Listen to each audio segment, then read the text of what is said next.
fishing, it's in my soul.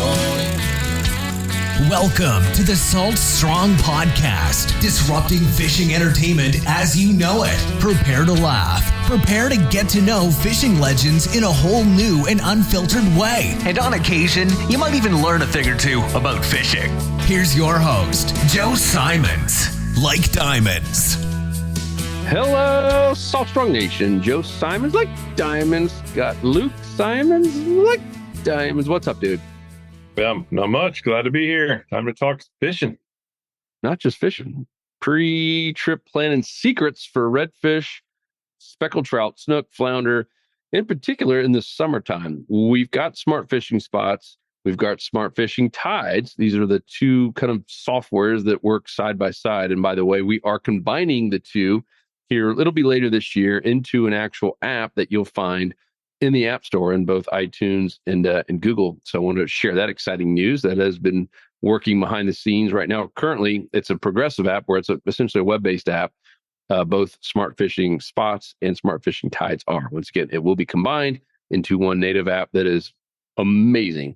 A question that comes up a lot, especially from some of our newer members who have seen maybe the ads for smart fishing spots, or their friends told them about it, and they get in and they're like, all right, I'd like to see a tutorial on how you guys are using this to pre-trip plan your trips. Are you picking out one or two spots? Are you only looking at what smart fishing spot says to fish? Are you looking at oysters? All these questions are coming up. So we thought, hey, it'd be a cool time in this summer, because we we did do this in the winter. We have a whole mini course, right, Luke? Was it the winter time, right?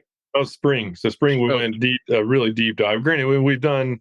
We have the mastery courses that does deep dives for the actual seasons and talks about how the fish move. But yeah, we as far as using smart fishing spots, we did a deep dive with spring, and so this will be just kind of a top overview of a summertime patterns. Cool. So let's get into it. You want to pull up?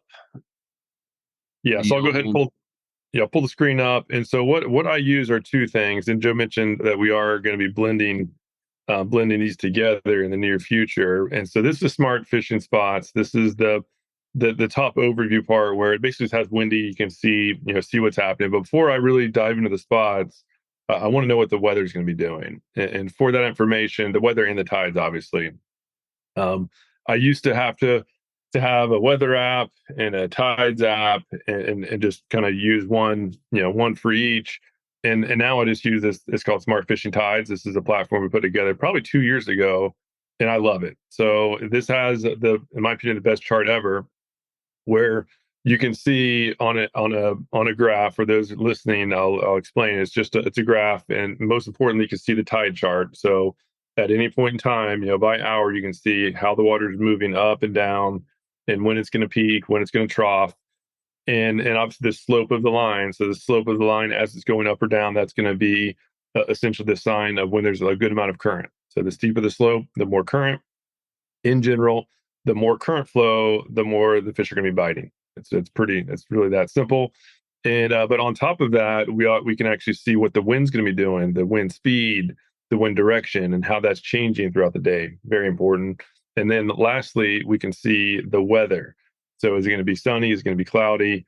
Is it going to be rainy? And just so this is the first information that I get every time. I want to know what the wind's doing. I want to know what the tide's doing. I want to know if the temperature's going up or down, if there's a big swing one way or the other. I want to know all of that before I even think about where I'm fishing, because without that information, you can't choose a good spot. And Joe, years ago, we used to go to our same half dozen spots every time, no matter what the current was doing or what the tides were doing. And we were shocked that we weren't consistent, right? Oh my gosh, I thought fish should be here. What's the problem? Maybe we have the wrong lure. Maybe we don't have a fancy enough reel or rod. No, we just weren't using the conditions to plan out our trips. Yeah. I think that's the biggest mistake. That's the most common mistake that fishermen make. On just flat out results in not catching fish. All right, so I want to do a quick pause. I'm putting myself in the shoes of an angler who maybe has been struggling, and so they're hearing you say how important this is, right? The tides and the weather, even the wind direction, the wind speed, But are you doing anything with it at this point, or are you just kind of putting in your head to say, okay, cool? Are you making any decisions yet? Right now, just logging it. So, so in general, summertime, we'll just go through the key factors. So, and we'll just talk about trout. This is somebody who's a little bit newer to fishing, and you just want and redfish is part of the title. Redfish. Okay, we'll start with trout. Trout's the easiest one to get. So if you're struggling, just target trout. They're by far the easiest to catch, and they're the easiest to predict on where they're going to be, especially if you're in areas with grass flats. So we're going to show that. I'm here to also talk about the changes to make to go after redfish as well.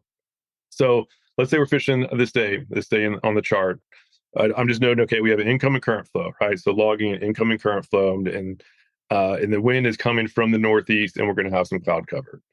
So all of those are good. The wind's going to be around 10 miles an hour, which is great. I really, my least favorite days are when it's like 0 to 5. When it's just flat calm, it's really tough. So we're going to have a little bit of wind chop, and the wind's coming from the northeast, incoming current flow. Those are like the key factors that I'm thinking about, given that it's summer. The weather, it's going to be on the hot side. It's not overly hotter or cooler than the days prior. So the weather isn't really a factor. So now that we know that, let's just dive in and find a good trout spot. And again, we're going to use this area. This is near Tampa Bay. Doesn't matter where you are. The same premise holds true. And this is where smart fishing spots is awesome. So we're diving into smart fishing spots. As we zoom in, we go to the satellite view, and it defaults to just the regular Google satellite, which sometimes is great and oftentimes is not so great. And the cool thing about this platform is we can go down here to the filters, which is in the bottom corner. And now we have some extra options. We can go to Bing, right? Bing.com, their satellites. Their satellite views, in many cases, really nice. But what's usually the best is this high-res satellite. This is a proprietary one, and it's obviously noticeably better. And so the better the imagery you can have on finding the holes or finding the grass or finding the oyster bars, which we'll talk about a little bit later, the better the clarity of your map, the better your results are going to be. It's really as simple as that, and that's a huge benefit of this platform, where you can just flat out see everything. Any questions at all, Joe? Anything I missed? No, I will say on the smart fishing tides, before we completely go away from it, at the bottom, it's nice, especially if you're newer. Luke knows this stuff intuitively, so a lot of times he'll skip by it. But if you go down to the bottom, it says the hourly feeding level projections. If you're listening to it, it's basically it looks like a bar graph. And the higher up the bar and the brighter green it is, that should be your best time of day to actually, fish. Meaning your chances are higher. You still catch fish all day long in many cases, but that's your best chances in general. Yeah, and so this jar, this section has those bar graphs, and I'll explain that before we look at it. I'll talk about the key concepts for the summer. And so in general, the twilight periods are going to be the best bite. As the sun is rising or as the sun's going down, it's just going to trigger a feed. The predators have the advantage. They can see up a lot better than the prey can see them looking down, and they're just flat out going to feed. And then secondly, the time where it's generally going to be the worst bite is during the peak of the tide, whether it's the very top or the very bottom, because the current flow isn't moving, and that's just flat out not going to be the best time. So as we scroll up and down, right, this chart, this basically does it for you. And so that key premise is now validated in the hourly projection, where the worst bar, the worst time of per the feeding projection is not a surprise that it's right at the peak, right? This really just helps make sure that you're not making a bad decision, in case you forget those things. And then again, same thing. The best bite is right here early in the morning, where we have a twilight and we have a slope of the graph, meaning that we have current flow during a twilight. That's going to be good. And then secondly was this evening bite. Have a nice little blip right there at the sunset. So yeah, so in general, as far as time of day, the early morning twilight, as the sun's rising or as the sun's setting, especially if there's some current flow going on, that's when I get super pumped and just know that there's going to be some good feeding. So back to the chart. So we know we have incoming current flow. We know we're in the summer period where it's hot. The fish are going to be they're going to be triggered to the hot factors, and then we have the wind from the northeast. So in general, in the summer when it's hot, fish don't have as much dissolved oxygen, so that there's just not as much dissolved oxygen in the water. So fish just aren't getting as much oxygen as they typically would prefer. And so what they really like, or where they'll naturally gravitate to, are areas with current flow, areas with seagrass, right? Just areas that have even like wind waves, like any kind of water movement is going to help just increase the oxygen in the water. And so those are the factors that I think about when I'm picking out a spot. And so this is around Fort DeSoto, and this is obviously no secret spot, and it's a spot that we filmed a lot of lessons in. The reason why it's so good is because it has all those factors. And so this little zone right here, I'll just zoom in on this section. If we're going after sea trout, we have an incoming current flow, right? Just kind of visualize this water coming in from the Gulf. It's coming in here, and now it's bouncing off of these big grass flats. We zoom in, we can see there's some nice grass flats. There's potholes on the grass flats. There's going to be a lot of food on this grass flat.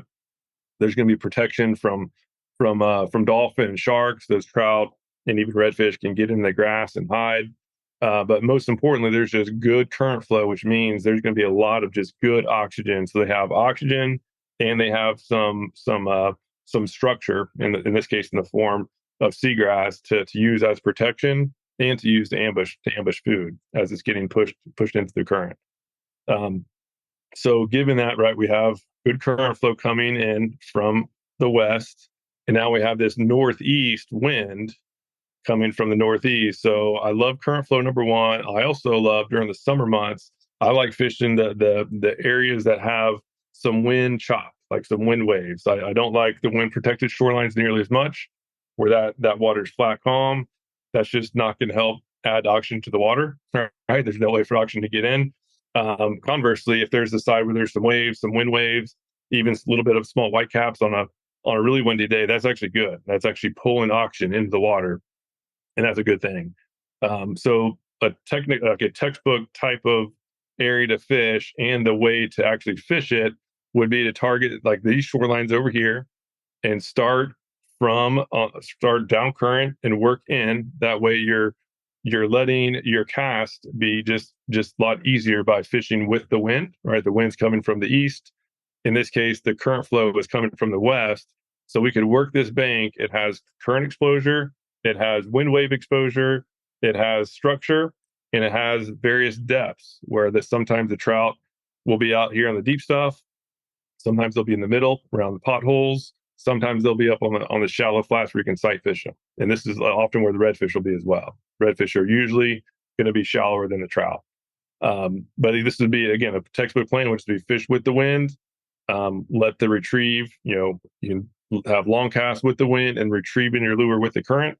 It's the perfect situation. That's just little tips like that is just going to be a good way to catch a bunch of fish. And I'd be surprised, like if we fish this with a little small paddle tail, like I don't have any on hand here, like the Slam Shady 2.0 on a jig head, or this is a 4-inch, this is the Mulligan on a jig head, or a weighted hook for the shallows.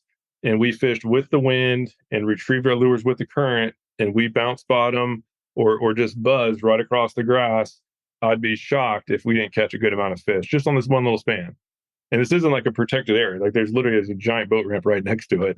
The fish are going to gravitate towards those spots. If there's a lot of traffic, a lot of boat traffic, in many cases, they don't care. They're just going to be there because it feels more comfortable. And as long as there's protection for them and food, odds are they'll be there. And do you agree that don't focus on this spot, focus on any similar spot, even if you're in an area that doesn't have much grass, even if it's just a good flat that has some structure, potholes or whatever, and that is near a pass or an inlet where you got fresh water coming, oxygenated water coming in? I know we've done this in so many different areas, and I'm with you 100%. If you're just struggling to get tight lines, and we've done this ourselves, or it's just a tough day, and we'll go to a spot like this, not this same spot, and just start loading up on trout, not to keep them, But I think it's just almost like a confidence builder. Like, all right, we're getting tight lines. And then you're like, all right, now we've done that. Now let's kind of regroup, go back to our pre-trip plan and find a new spot or wait for the tide to turn, whatever it might be.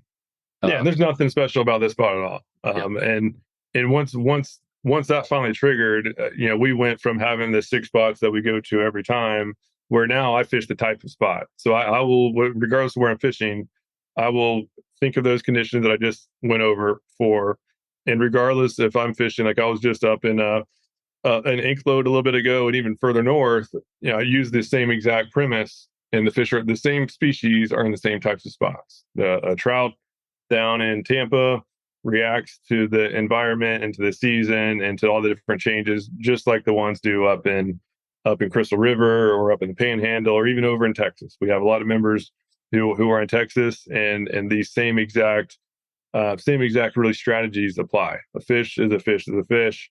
And the cool thing about the fishing the type of spot based on conditions, then once you do that, you now have thousands of spots. If like before, if somebody was in our spot, if we got up super early and someone was in our spot, like our number one spot, like, oh, it was just like disaster, right? Because man, like that was one of 6 spots that we had. That's a big percentage. Now, if somebody's in the spot, okay, cool, let's go to the next. So in this case, somebody's in that area. I lost my spot here. Somebody's in that area. Where do we go next? The answer is just go to another spot that looks kind of close to it. No, I got off of the high res. There we are. Now I can finally see. So yeah, say somebody's in that spot. Oh man, horrible, tough luck. Well, all we have to do is just go down to the next little zone, right? This little shoreline's getting hit as well. We have some good seagrass. We have some potholes. Similar thing. We have the wind coming and the current coming behind us. If somebody's there as well, now we can follow the current further out. We have this nice bar over here, nice sand flat. We have a ton of different flats to check, and there's no shortage. And that's been the biggest impact by far is not focusing on specific GPS spots, only focus on type of spot based on the condition. And once you get that right, now you can just go, even on vacation somewhere you've never been to before, go out and catch a slam. It's been surprisingly consistent. Yep. And we have some shortcuts. Luke's been doing it the old-fashioned way, reading maps. Part of smart fishing spots is to speed up the process and give you some layers, some shortcuts, if you will. So, like Luke hits seagrass, and let's see what pops up this area. Yeah, so seagrass is, and obviously in this area we can see it so well. Where it's the seagrass, it doesn't get all of it, but I'll hit it, and you can see it just has green patches all around, and that's just a good thing to use. I especially use that down when I go down to the Everglades, where the water is just really dark, and it's hard to see the seagrass from the satellite maps. Then I'll use that. We'll go over to one other feature. So we talked about trout, and here's the transition from trout to redfish. In general, if I'm in an area with a bunch of good trout, I love that area. And especially if that area is a flat like this that has a shoreline next to it. There's usually going to be redfish, and in many cases snook as well in that same area, right? That's the fact there's a lot of trout there means there's structure, also means there's food and good current flow. The fact there's a lot of trout holding there in the summer. And so for redfish, the transition is usually just to go a little bit shallower. So go up against the nearest shoreline, especially if there's oysters. If you can find oysters near a good trout spot, that is when it's almost a shock if there's not going to be redfish on those oysters. If there's oysters and seagrass, especially, that combination anywhere in Tampa Bay and really anywhere throughout the entire Gulf Coast, even on the Atlantic coast, I've done a lot of fishing over there. Oysters along seagrass, like a grass flat, is like by far my favorite combination. And that was why I've been just blown away once we were able to get the oyster bed showing up in smart fishing spots. So if we wanted to transition to redfish, we could hit this little oyster toggle, the oyster layer, and now all the oysters show up in white. So again, using that same premise, we know that during this period, the fish, they really prefer some oxygenated water. So we need to have some current flow, ideally have some windblown shoreline.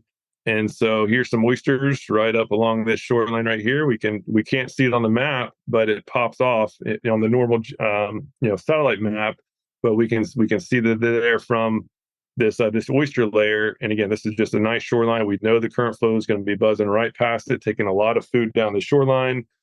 We probably, by the time we get here, know that there's some good amount of trout on the edge here in the grass, in the deeper grass. And then those redfish will usually be near the trout, but they'll be right up near the shoreline. They'll be, in most cases, especially lately, I've been getting reds in 12 to 4, I guess 12 to 16 inches of water in many cases. And if there's any kind of shade, they'll even get shallower to try to get up in that shade for some coolness. And so this is a perfect situation. You have oysters and mangroves and seagrass on a shoreline that's getting current flow.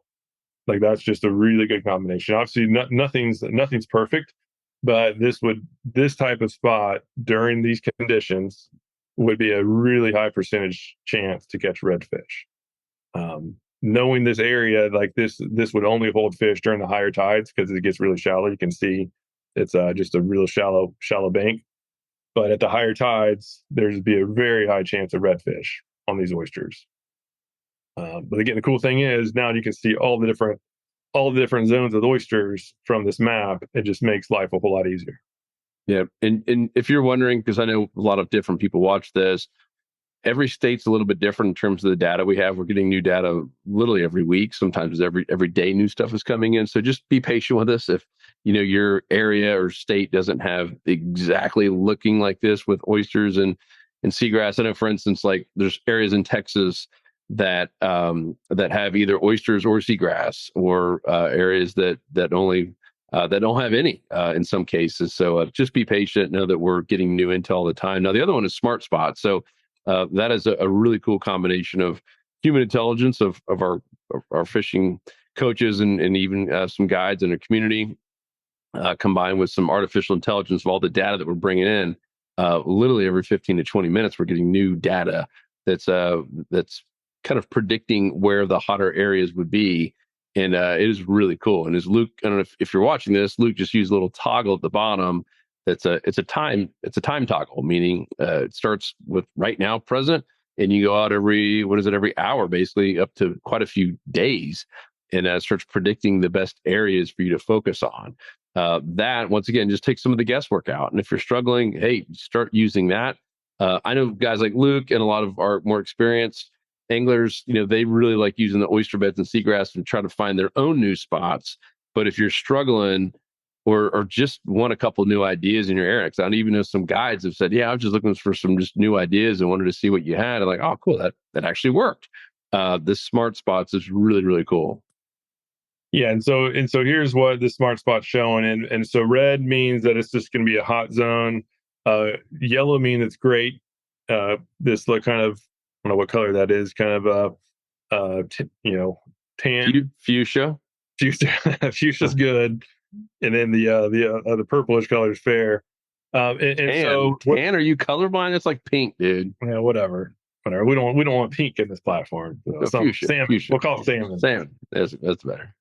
And so as we can see, great. This little shoreline that I went through shows up as great through here. So again, for beginners especially, these are good just to make sure you're in the same zone. But even just for anybody experienced, just to make sure that you're at least in a high probability spot. Another thing you do is you can do all of the above, right? So we can have the oysters popping up, we can have seagrass, and we can have smart spots just to look for the overlays. So again, if we're going after redfish, all right, odds are let's find some oysters that are in an area that are highlighted by one of these smart spots. And so as just those we talked about are there, and this shoreline showing up as good, right? There's just so much good definition along this shoreline. We know there's good current flow, so this side of the pass is certainly going to have some high probabilities of fish as well. And what this does, it does change over as the tide changes. This will change as well. So we can kind of try to go by small bits of time here. But yeah, my internet's a little bit slow here today. Probably overloading it with all these layers going on. A lot of layers. But that's really the premise. And yeah, just find the current flow. Think about the time of day. Let me take that off to slow it down. Yeah, think about the time of day. And and then what the current's doing at that particular time and what that wind's doing as well. And just try to isolate the areas that have current flow, wind exposure, and structure. Having all three of those is a big plus for summertime fishing. Cool. One tip that Derek Engel, he was a guest I had on the podcast, was a really good one. And he was just crushing it in tournaments for a while, both boat and kayak for redfish in particular. And I remember something he said. I was like, well, all right, you're in a new spot. You know, 'cause he'd have to go to sometimes Louisiana, sometimes it, you know, be over on in the Panhandle. He'd have to fish all these different places to find redfish. I was like, what do you do your pre-trip plan? And this is pre-smart fishing spots. But he says he's looking for areas that have oysters. He's like, that's just something I always gravitate to. If I can find oysters on a map, and he'd have to spend hours, you know, zooming in and with a magnifying glass on Google. This cuts out all the guesswork. And then the other part was, though, is I'm looking for any area that has little ledges around it. And he would have to go do this on his boat or his kayak, right, with a fish finder, like a depth finder, to see where little breaks were, and he would kind of mark those. Look, go to the shaded relief. I think it's so cool. The shaded relief there, yep, top, and then hit sonar. So if you do this, these little lines are little breaks. So you can actually find little areas that have some depth changes, ledges, if you will.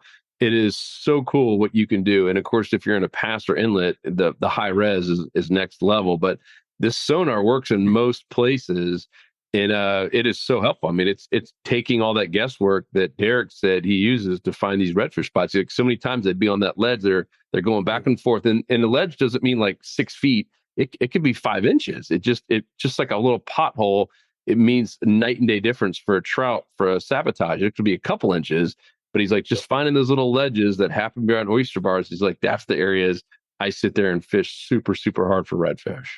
Yeah, and especially like when I go over to areas like St. Augustine, or just over there on the East Coast where the water's much darker, it's very rare that you can get a satellite map that has good definition of the bottom, and that's where I personally use this a lot. And the cool thing about this Smart Spots is you can actually you can basically blend two together. So we can, this is that shoreline that Smart Spots highlighted as being a great. This was one of the red zones.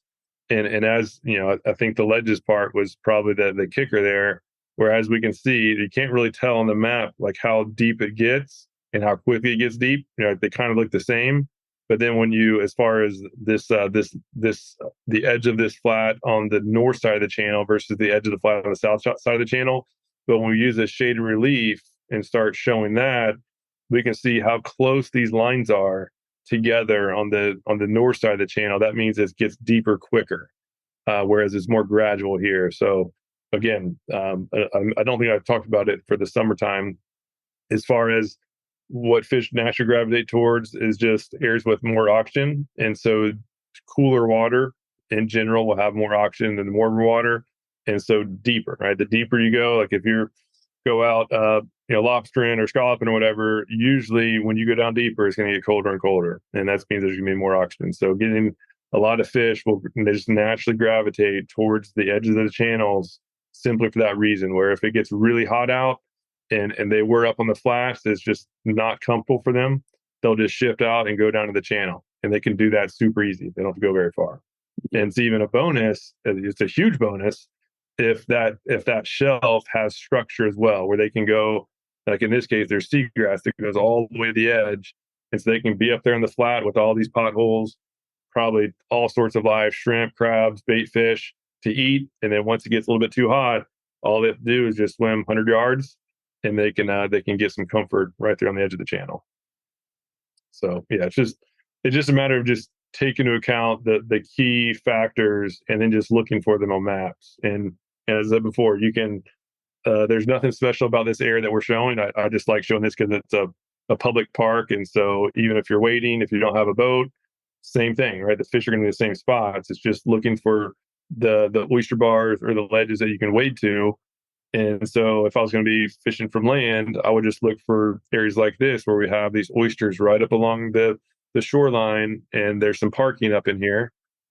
Park there, start walking the shoreline, and you can catch actually probably more fish than the boats or kayakers, because now you're the quietest one of all. If you can get to a spot by foot, that's usually going to be the best way to catch the most and the biggest fish. Love it. No, that's such a good point about the by foot, because I feel like in an area like that, because we fished this area, we've seen it, and we've even been on the backside of it, right, in the wintertime, on the backside of that area, Fort DeSoto, and you'll see some people who are waiting or from foot. And the irony is we're trying to get up where they're like, ah, man, I wish we were up there. So many times you have a distinct advantage of being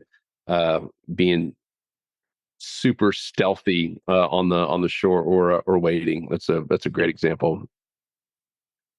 Yeah, and so as far as we mentioned trout and redfish, so if you're only looking for trout, then spots like this are worth a go. So this is a grass spot that's basically out in the middle. So there's going to be a good amount of current flow. There's going to be nice clean water with a good amount of oxygen because it's just all moving, right? Water's moving on all sides of it, and the trout will be there just because there's good structure and clean water and a lot of food going by. Areas like this where there's no either oysters and there's no shoreline that redfish can seek. They seem to like the shallower water and they like the comfort of a shoreline to seek refuge near. And the fact that this doesn't have shoreline or anything where redfish can really hide around at the higher tides, I would not expect there to be many redfish at this zone. Probably a lot of trout, not many redfish. I personally fish mostly to catch lambs, so I usually focus on spots like this where we have an area with just a lot of structure that actually comes up against the shoreline. This is a textbook spot. Nothing about this spot in particular. It's the type of spot and the location of it, and the fact that we have, again, whether the current's coming in, let's kind of keep going with that morning that we're looking at. The current would be coming in, it'd be wrapping around this point. And now we have the wind coming from the northeast. I would feel highly probable that there'd be some redfish, snook, and even trout going up right along this point. Where you have the water wrapped around this point. We have wind pushing down the shoreline that has oysters on it, that has seagrass, that has different depth changes. I mean, this is just like a textbook type of spot. And as I mentioned before, when you have these oysters just popping out in your face and just a good clear map, you can find spots like this. You can spend 10 minutes and you'll probably walk away with 50 to 100 spots. And that way, again, if somebody's in one of them, no problem. I'll go to the next one. There's a million different spots and plenty of fish for us all to catch. So no need to get upset like we used to do back in the day. Yep. And then one tip that I want to kind of maybe share is, once you get out there, it looks a whole lot different than it does in the satellite maps down in Luke, right? Because it looks so easy here. Oh, cool, that's a spot. And all of a sudden you get out there and it's like, oh man, this looks completely different than the bird's eye view I had.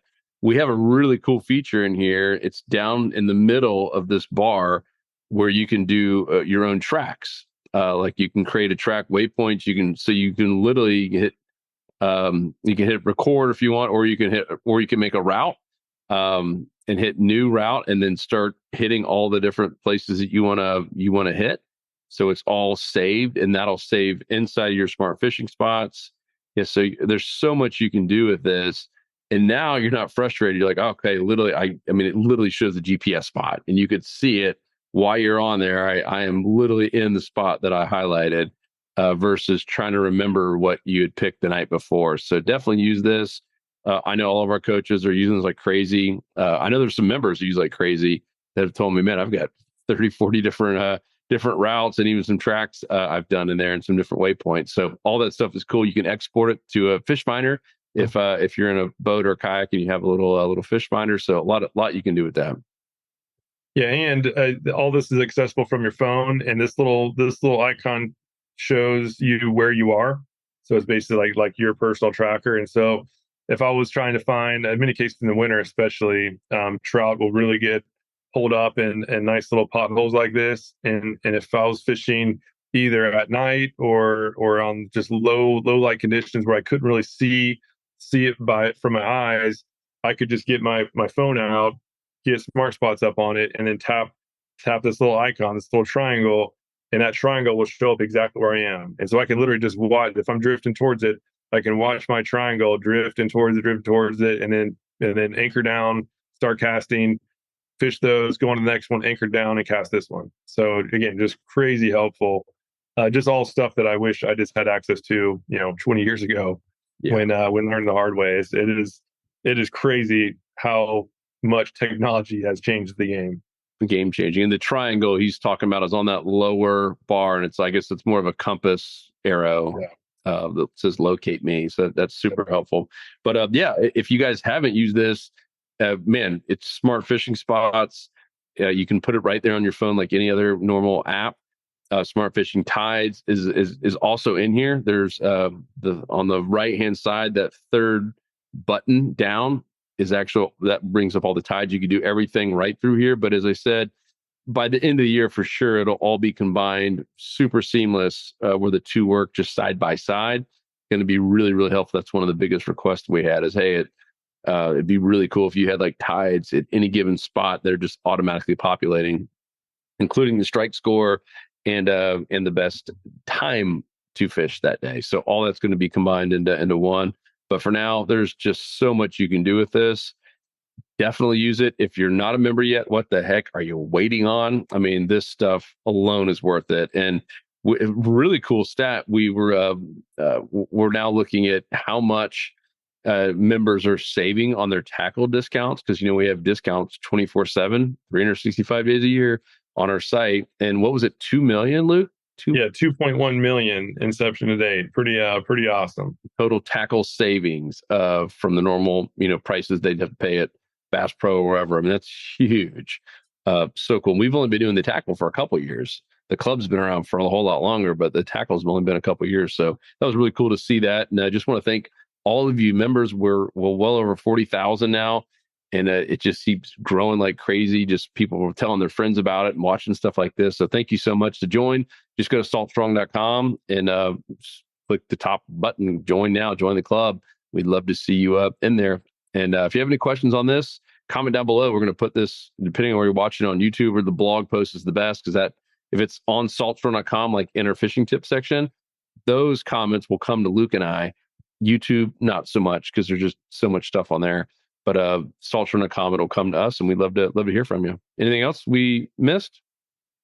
No, I'll say if you haven't joined the club, make sure to do so. It really is a game changer, and we know it's going to help, and we just want to make sure that all the risk is on us to back up our claims. And so you'll have an entire, if you join the annual plan, you have an entire year just to make sure that you see results. So you have the entire duration of your membership just to make sure that you see noticeable results. So this software will make sure you get yourself in the right spot at the right time. And we have mastery courses, one of which is the positioning and approach mastery course, just to make sure once you know the spots to go to actually approach them the proper way. If you come from the wrong direction or the wrong angle relative to the wind, you can go from having a banner day to spooking everything out and not catching anything. So all that little small stuff that most people overlook is covered. And so just, again, highly recommend giving it a shot. And then, as Joe said, right, all the tackle you need, you can save a lot of money on. So I would say in many cases, members actually save more on tackle than the actual dues. So everybody's happy, even the spouses. Yeah, that's right. Cool. All right, guys. Well, thank you so much. And we will talk to you on the next episode. Peace. We out. See ya. 'Cause fishing, it's in my soul. It was pain.